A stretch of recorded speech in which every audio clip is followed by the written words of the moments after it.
संयम, जो domestic market है उसमें तो थोड़ी बहुत कंसर्न्स हैं ही, लेकिन क्या एक्सपोर्ट की मार्केट भी उतनी ही वीक है या वहां से ऑर्डर्स अभी भी आ रहे हैं? देखिए, एक्सपोर्ट्स कंपैरेटिवली बेटर है डोमेस्टिक मार्केट से। अभी मार्च एंडिंग और ईयर एंडिंग की वजह से जो एमएसएमई का जो नया लॉ आया है उसके वजह से भी जो छोटे सेक्टर की फैक्ट्रीज हो गई, होलसेलर्स हो गए, कुछ स्मॉल रिटेलर्स हो गए, उन लोग ने अपना बिजनेस अभी थोड़ा स्लो डाउन कर लिया है। और जो एंड कंज्यूमर्स हैं वो भी मार्च एंडिंग, प्राइस राइस, इसको देख के वेट एंड वॉच की जो सोच है उसको आगे लेके जा रहे हैं। अप्रैल के अंदर से ग्राहकी चालू हो जाती है, अक्षय तृतीया 10 मई के आसपास है, तो अप्रैल से ग्राहकी फिर आगे वापस चालू हो जाएगी। लेकिन मार्च एंडिंग तक 10-12 दिन और अभी भी मार्केट काफी स्लो रहेगी। क्या कुछ एज ऑफ नाउ ट्रेंड देखने को मिला है? बिकॉज ये वो समय है जब आप तैयारी कर सकते हैं कि अक्षय तृतीया है, तो वो गोल्ड कॉइन से लेकर स्मॉल ज्वेलरी से लेकर ब्राइडल सब चीजों की तैयारी होगी, तो इस बार फोकस कहाँ है?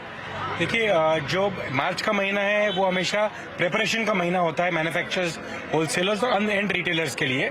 मैन्युफैक्चरर्स, होलसेलर्स मार्च में माल बनाते हैं, तो इसमें जो वेडिंग का भी सीजन आगे आएगा मई जून का, उसके लिए bridal, heavy weight antique jewellery, heavy weight Calcutta jewellery, और जो मिलेनियल्स है उसके लिए लाइट वेट इयरिंग्स, राजकोट के इयरिंग्स हो गए, बॉम्बे के इयरिंग्स हो गए, राउंड टॉप्स हो गए, ये सब ज्वेलरी के जो नए डिजाइन आते हैं, चाहे वो 1.5 ग्राम से लेकर 4 ग्राम के हो और हैवी वेट के अंदर 72 ग्राम से लेकर 400 ग्राम तक हो, ये पूरी रेंज ये 1.5 महीने के अंदर ही हम लोग बनाते हैं। और बाद में अप्रैल के अंदर हम अपने जो जीजेस एग्जीबिशंस हैं उसके अंदर भी 2 से 5 अप्रैल के आसपास हम अपने रिटेलर्स को दिखाएंगे, जिसकी डिलीवरी फिर 15 अप्रैल तक हो जाएगी, जिससे 10 मई तक नई ज्वेलरी रिटेलर्स एंड कंज्यूमर्स को देखने को मिलेगी।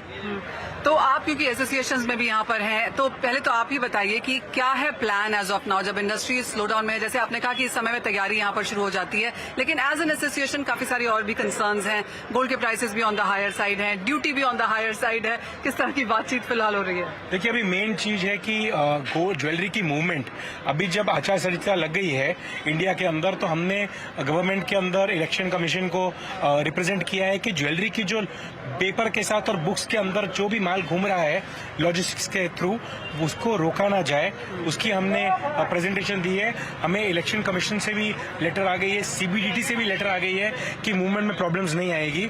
जीएसटी डिपार्टमेंट्स के साथ भी हमारा सपोर्ट है पूरा। सो जो प्राइसेस राइस है, this is going to be common. हर साल 10 से 15% प्राइसेस बढ़ेंगे, तो उसको अभी एंड कंज्यूमर को प्राइसेस को एक्सेप्ट करना होगा।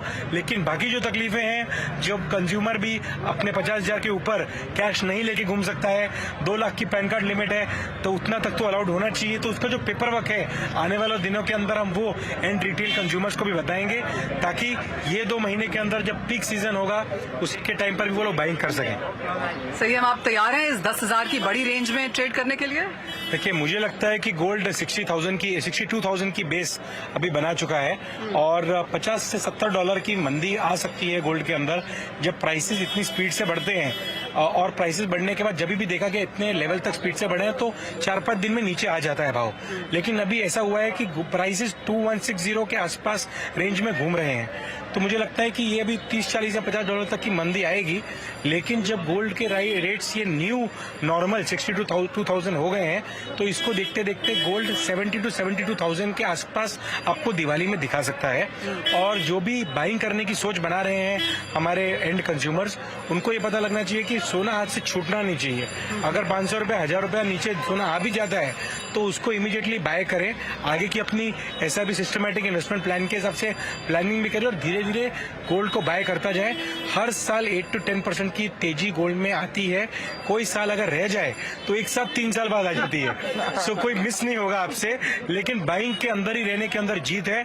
कभी भी अभी अप्रैल मई के अंदर भी जब सीजन आएगा उसके अंदर भी बाइंग करें, छोटा छोटा बाइंग करके आगे चलते रहे। इलेक्शन आएंगी, अनरेस्ट होगा, हर अनरेस्ट के वजह से सोना बढ़ेगा ही।